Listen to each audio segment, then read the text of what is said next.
Moodle Rooms is an education company that empowers learning through an innovative platform.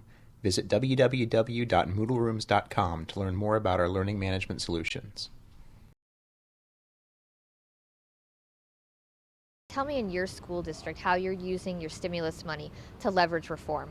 One of the things that we're doing as far as a reform initiative is clearly in California the dollars are really kind of about survival because the budget cuts are so large and so difficult. So what we're doing with the stimulus dollars is trying to preserve education as much as possible, but we're actually doing a cultural shift, which is decentralizing decision making, including the schools, down to the school level where decisions happen more at the school site council.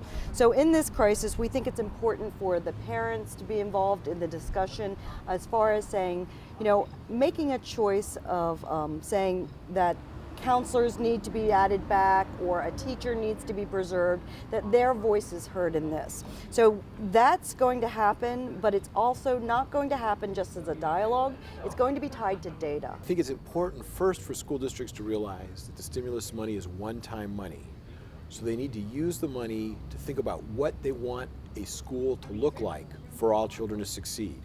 And then they need to use the stimulus money to invest in the pieces they don't have and the strategies and the things that they need so that all the resources that are in the school can be restructured and reorganized to implement the strategies that they think, and hopefully that they've picked strategies that will work, so that those strategies will work.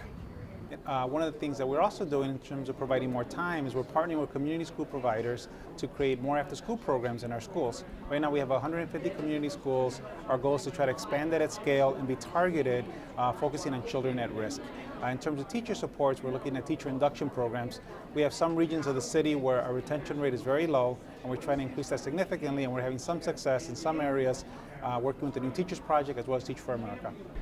The governor's taking the state fiscal stabilization fund dollars and investing them into our statewide school aid formula for the 2009-2010 school year.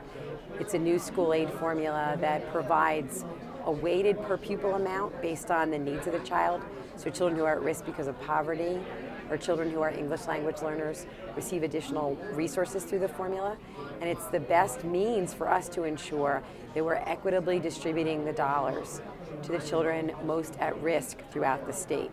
Looking at the different ways that we could use this money to invest in it as a one-time cost and not having it go ongoing.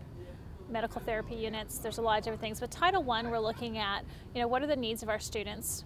What exactly are they looking for?